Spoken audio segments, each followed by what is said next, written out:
This channel does not promote any violent, harmful, or illegal activities. All content provided by this channel is meant for an educational purpose only. খুন নয়, আত্মঘাতী হয়েছেন পরিযায়ী শ্রমিক আলাউদ্দিন। গলায় ফাঁস লাগিয়ে আত্মহত্যা করেছেন ওই শ্রমিক, এমনই তথ্য উঠে এসেছে ময়না তদন্তের রিপোর্টে। আলাউদ্দিনের মৃত্যু ঘিরে নৈরাজ্যের সৃষ্টি হয়েছে বেলডাঙ্গায়। আপনারা সেই ছবি দেখেছেন, বারবার সেই ছবি আপনাদের আমরা দেখিয়েছি। আলাউদ্দিনকে খুনের অভিযোগ তোলে তার পরিবারের লোকজন।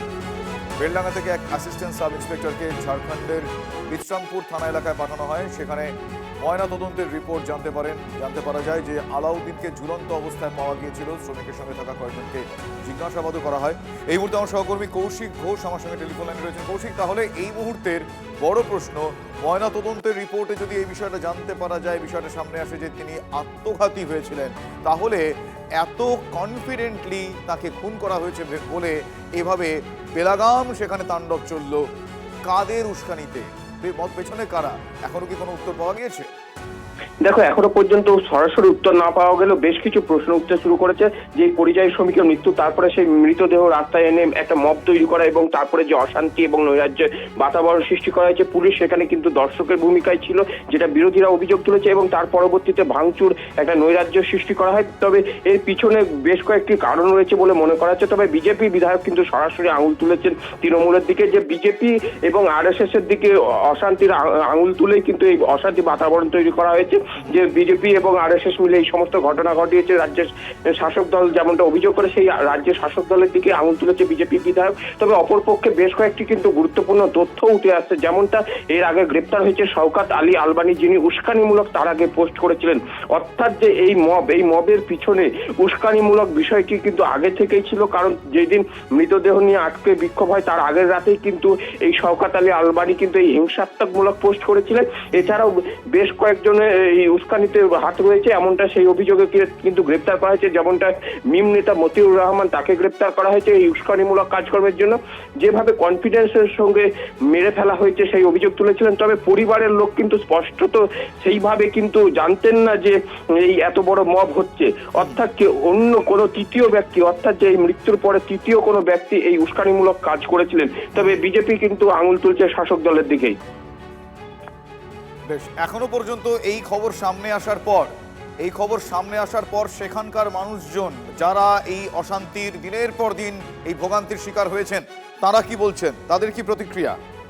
দেখো, যারা এই অশান্তিতে ভোগান্তির শিকার হয়েছিল তারা কিন্তু প্রথম থেকেই বলেছিলেন যে তদন্ত হোক, যে তারা যেমনটা দাবি করেছিলেন যে তদন্ত হোক এবং তদন্তে যারা দোষী তারা শাস্তি পাক। কিন্তু সেই সময় কিন্তু তারা খুনের অভিযোগ করেছিল, সেই খুনের অভিযোগকেই মান্যতা দিয়ে তদন্তের দাবি করেছিলেন। কিন্তু পরবর্তীতে যে এখন যে তারা জানতে পারছে যখন যে তার আত্মহত্যার কারণে এরকম ঘটনা, তখন এর পিছনে কিন্তু উস্কানি দেখছে, এবং এই উস্কানিমূলক কাজকর্ম যারা করেছে তাদের শাস্তি হোক, এবং যে ভোগান্তিতে অনেকে হয়রানি হয়েছে, যেমন ব্যবসায়িকরাও ক্ষতিগ্রস্ত হয়েছে, সেই তারা কিন্তু প্রকৃত দোষী যারা এর পিছনে রয়েছে তাদের প্রকৃত দোষীদের শাস্তি চাইছে এলাকার মানুষজন। বেশ, ধন্যবাদ কৌশিক, তোমার কাছে আমি আবারও আসবো। তবে তার আগে দর্শকদের আরো একবার জানিয়ে রাখবো এই মুহূর্তের অন্যতম গুরুত্বপূর্ণ একটা আপডেট। বেলডাঙ্গা যেভাবে আলাউদ্দিন, পরিযায়ী শ্রমিক আলাউদ্দিনকে খুন করা হয়েছে এই অভিযোগ তুলে যেভাবে জ্বলছিল বেলডাঙ্গা, যেভাবে সেখানে তাণ্ডব চলে, সেই তাণ্ডবের একটা কারণ কি সেটা এখনো জানতে পারা যায়নি। তার কারণ, তাকে খুন করা হয়নি, তিনি আত্মঘাতী হয়েছেন। ময়না তদন্তের রিপোর্টে এমনটা জানতে পারা যাচ্ছে। এই মুহূর্তের অন্যতম গুরুত্বপূর্ণ আপডেট, খুন নয়, আত্মঘাতী হয়েছেন পরিযায়ী শ্রমিক আলাউদ্দিন। গলায় ফাঁস লাগিয়ে তিনি আত্মহত্যা করেছেন, এমন তথ্য উঠে আসছে ময়না তদন্তের রিপোর্টে। আপনাদের একটু ডিটেল বলবো। আলাউদ্দিনের মৃত্যু ঘিরে কিভাবে নৈরাজ্যের সৃষ্টি হয় বেলডাঙ্গায়, আপনাদের নিশ্চয়ই মনে আছে, আমরা সেই ছবিও আরো একবার দেখাচ্ছি। আলাউদ্দিনকে খুনের অভিযোগ তুলে তার পরিবার বেলডাঙ্গা থেকে এক অ্যাসিস্ট্যান্ট সাব ইন্সপেক্টরকে ঝাড়খণ্ডের বিশ্রামপুর থানায় পাঠানো হয়। সেখানে ময়না তদন্তের রিপোর্টে জানতে পারা যায় আলাউদ্দিনকে ঝুলন্ত অবস্থায় পাওয়া গিয়েছিল, অর্থাৎ তিনি আত্মঘাতী হয়েছিলেন। প্রশাসন না জেনে শুনে কিভাবে এই অরাজকতা চলতে দিল? আজকে যে অরাজকতা যারা করেছে তাদের জন্য দায়ী কে? আমাদের বহরমপুরের সাংসদ ইউসুফ পাঠান তাহলে কি না জেনে শুনে নাটক করতে গিয়েছিলেন ওই বাড়িতে? বিজেপি মেরেছে, আরএসএস মেরেছে, এইভাবে তৃণমূলের নেতারা যে বাজার গরম করে উস্কানি দিয়ে জিহাদিদের দিয়ে যে বেলডাঙ্গাতে তাণ্ডব ঘটালো, তাকে ধিক্কার জানাই। তাহলে শুধু শুধু বেলডাঙ্গাতে তাহলে আগুন জ্বলবে, শান্ত করার বদলে পরিবেশ কিন্তু অশান্ত করে তুলছে প্রশাসনিক অদক্ষতার জন্য। প্রশাসন বলবে আমাদের উপরে উপরওয়ালার চাপ আছে, সে তো আছে। এই ঘটনায় সরকারের আরও নীতিবাচক পদক্ষেপ করা উচিত ছিল, যা তারা করেনি। আগামী দিনে বেলডাঙ্গাকে নিয়ে নতুন করে ভাবনা করা উচিত। প্রশ্ন তো এটাই, আসলে ভারতীয় জনতা পার্টি 2021-এর আগে একটা প্রোডাক্ট লঞ্চ করেছিল দক্ষিণ 24 পরগনায়। তো তাদের সেই প্রোডাক্ট খুব একটা কাজে দেয়নি বলে তাদের মনে হয়েছিল 2026-এর আগে আরেকটা প্রোডাক্ট লঞ্চ করতে হবে একই রকমের। তো 21-এ দক্ষিণ 24 পরগনায় করার পর তারা 26-এ মুর্শিদাবাদের দিকে প্রোডাক্ট লঞ্চ করেছে। এখন তাদের নতুন লঞ্চ হওয়া প্রোডাক্ট এই গুজব ছড়িয়েছে কিনা, তাদের নতুন লঞ্চ প্রোডাক্ট এই গুজব ছড়িয়ে একটা অশান্তির বাতাবরণ তৈরি করে গোটা বাংলার সামনে একটা দৃশ্য তুলে ধরে মেরুকরণের চেষ্টায় বিজেপির সঙ্গে ব্রতী হয়েছিল কিনা, আমার মনে হয় এটাও তদন্তে দেখার প্রয়োজন আছে।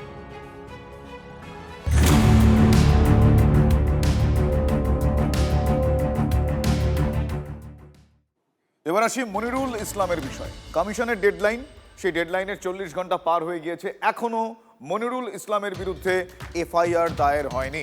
ফরাক্কায় বিডি অফিসে তাণ্ডবের ঘটনায় বৃহস্পতিবার, আপনাদের মনে করাচ্ছি, বৃহস্পতিবার বিকেল 5টার মধ্যে ফরাক্কার তৃণমূল বিধায়কের বিরুদ্ধে জেলা শাসককে এফআইআর এর নির্দেশ দিয়েছিল কমিশন।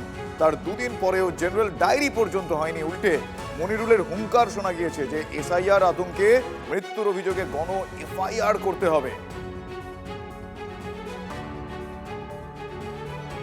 এমএলএ বা বিভিন্ন তৃণমূলের গুন্ডা মাফিয়ার নেতারা নির্বাচন কমিশনকে ধুমকি দিচ্ছে, বিডিওর উপরে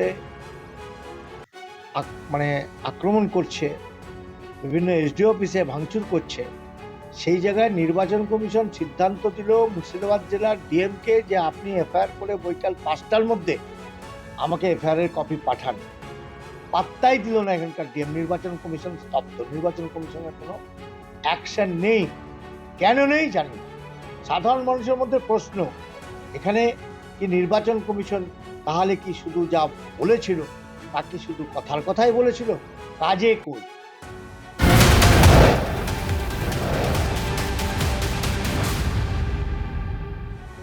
বহাল তবিয়তে থেকেই এবার উল্টে কমিশনের বিরুদ্ধে গণ এফআইআর এর হুঙ্কার দিচ্ছেন মনিরুল ইসলাম। এসআইআর আতঙ্কে অনেকে মৃত্যু হয়েছে, গণ এফআইআর হওয়া প্রয়োজন কমিশনের বিরুদ্ধে। ফরাক্কার তৃণমূল বিধায়কের অভিযোগ, কণ্ঠরোধের কারণেই নাকি তাকে ভয় দেখানো হচ্ছে।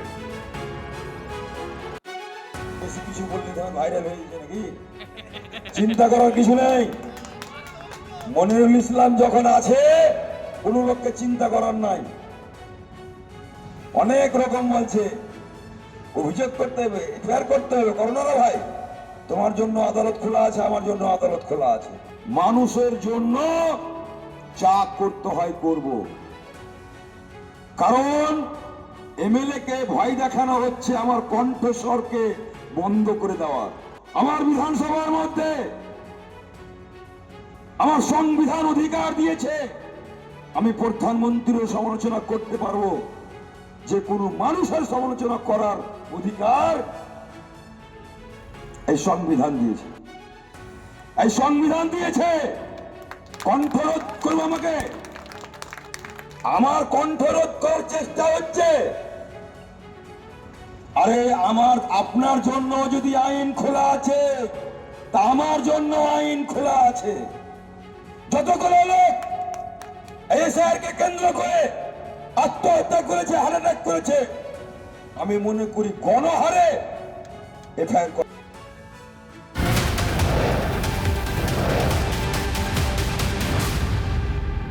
এরপর চাপের মুখে পড়ে সাফাই ফরাক্কার তৃণমূল বিধায়ক মনিরুল ইসলামের। চেপে বসছে এফআইআর ফাঁস। হ্যাসাদে পড়ে জঙ্গিপুরের এসডিওকে মনিরুল ইসলাম চিঠি লিখেছেন। চিঠিতে তিনি লেখেন, খবরে জেনেছি আমার একটা ভাষণের পরিপ্রেক্ষিতে ডিএমকে আমার বিরুদ্ধে ব্যবস্থা নিতে বলা হয়েছে। নির্বাচন কমিশন, তাদের আধিকারিক ও ভারতের নির্বাচনী প্রক্রিয়ার প্রতি আমার মর্যাদা রয়েছে। আমি সব সময় সংবিধান এবং আইনের শাসনকে মর্যাদা দিয়ে এসেছি। আমি আমার ভাষণে কখনোই নির্বাচন কমিশনকে ছোট করতে চাইনি, নির্বাচনী প্রক্রিয়াকে প্রভাবিত করতে চাইনি।